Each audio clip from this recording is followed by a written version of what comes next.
Assalamualaikum warahmatullahi wabarakatuh. Om Swastiastu, Namo Buddhaya, salam kebajikan, salam rahayu. Kepada Bapak Ibu yang kami hormati, jutaan orang Indonesia punya skill, tapi salah arah karir.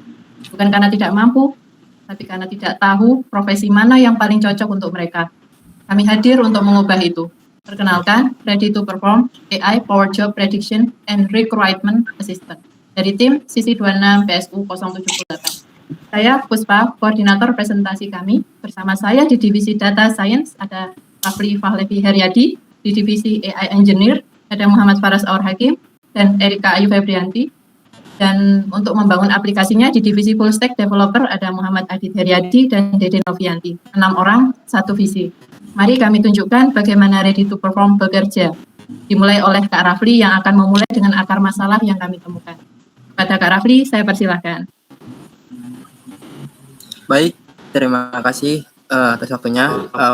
Berdasarkan data BPS RI, meskipun tren pengangguran nasional menurun ke angka 4,68% pada tahun 2024 sampai 2026, ironisnya tingkat pengangguran pada lulusan terdidik seperti SMK, SMA, dan SMP dan perguruan tinggi justru masih sangat tinggi. Mengapa ini terjadi? Kami menemukan dua pain point yang saling bertolak belakang.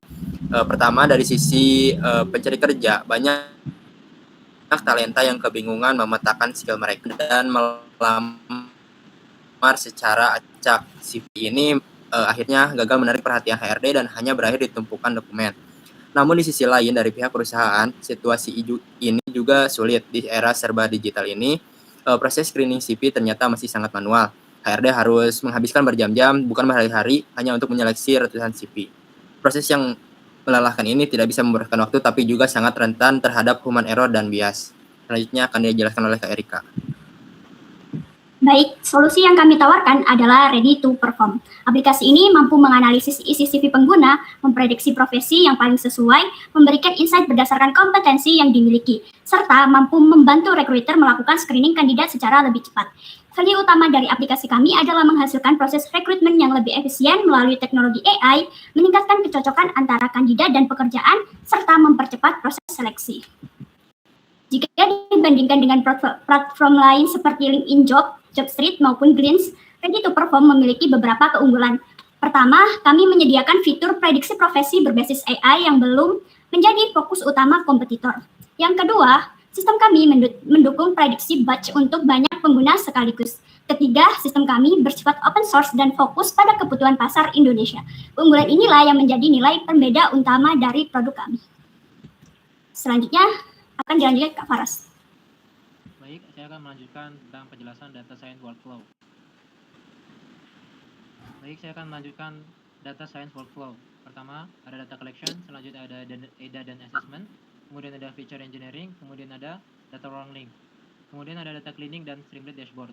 Data collection, kami mengumpulkan data profesi dari Kaggle, kemudian di data dan assessment kami menganalisis data dan melakukan visualisasi workload per profesi. Kemudian di feature engineering kami melakukan tokenisasi teks, DF, preparation, dan yang lainnya.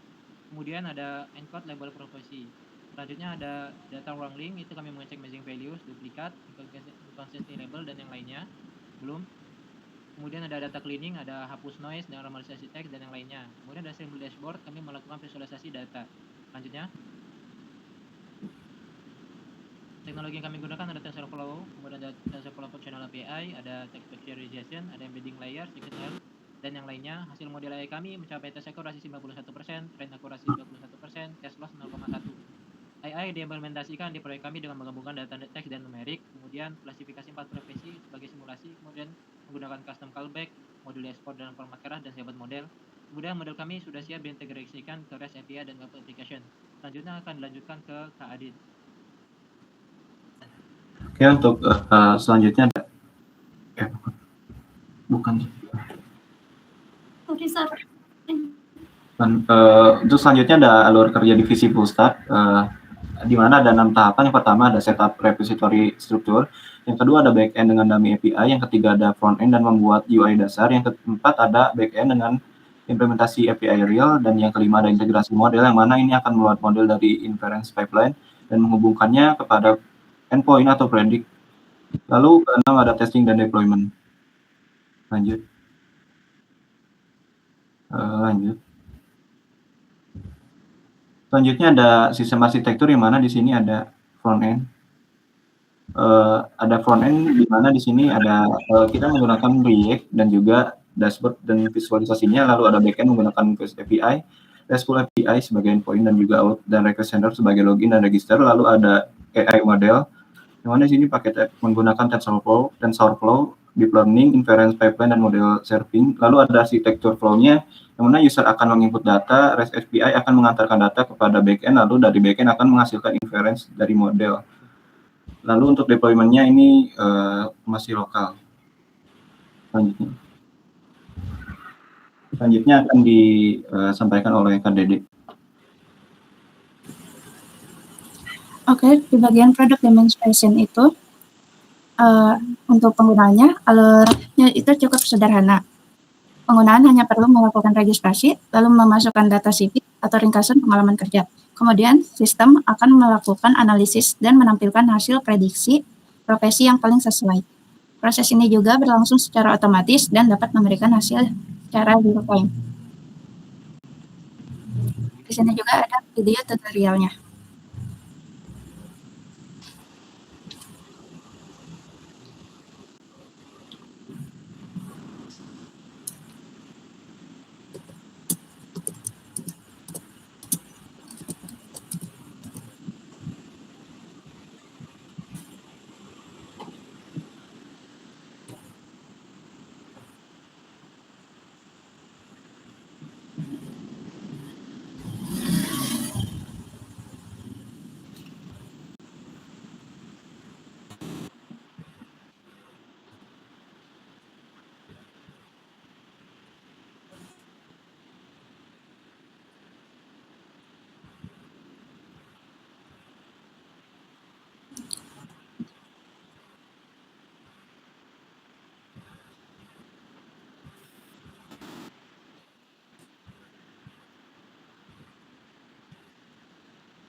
Lanjut, Kak. Pada slide ini, kami melakukan analisis SWOT. Strength, kami memiliki model AI berbasis deep learning, feature-based prediction, serta teknologi yang ringan dan open source. Untuk weakness-nya, jumlah kategori profesi masih terbatas dan kualitas prediksi masih sangat bergantung pada kualitas dataset. Dan untuk opportunities, masih terdapat jutaan pencari kerja di Indonesia yang berpotensi menjadi pengguna aplikasi ini. Sedangkan di Twitch, terdapat kompetitor seperti LinkedIn dan Glints juga memakai pengembangan teknologi AI dalam proses rekrutmen. Lalu selanjutnya akan dilanjut oleh Kapus, Pak. Baik, terima kasih Kak Dede. Sebelum saya menutup presentasi ini, izinkan saya sejenak merefleksikan perjalanan kami dan juga mengucapkan banyak terima kasih kepada teman-teman dalam satu tim sekalian. Tanpa kalian tidak mungkin proyek ini lahir. Jadi ya, selain lahir dari keresahan nyata, ketika kami melihat data, ketika kami membaca berita, ketika kami berbicara dengan orang di sekitar kami yang berjuang mencari kerja, dan kami bertanya pada diri sendiri apa yang bisa kami lakukan. Jawabannya adalah ready to perform. Selama 39 hari, 6 orang dengan latar belakang berbeda, pemikiran yang berbeda, mampu menurunkan egonya, mampu duduk bersama, mampu berdebat, dan juga kembali akur seperti biasanya, berani mencoba, berani gagal, mencoba lagi, gagal lagi, yang akhirnya berhasil membangun sesuatu yang bisa kami banggakan. Dan sebelum itu semua, saya berterima kasih kembali kepada teman-teman. Progres ini tidak mungkin tercapai tanpa kalian. Dan sekian, tadi di awal saya cerita tentang jutaan orang yang punya skill tapi salah arah karir. Hari ini kami buktikan bahwa masalah itu bisa diselesaikan. Hadir dengan model AI yang akurasinya lebih dari 90%, melampaui target kami di sekitar 85%. Bukan angka yang kami kejar, tapi hasil dari proses yang benar, dari tim yang bekerja keras. Dengan teknologi ini, seseorang tidak perlu lagi menebak-nebak kemana harus melangkah. CV mereka berbicara dan ready to perform menjawabnya. Atas nama Rafli, Faras, Erika, Adit,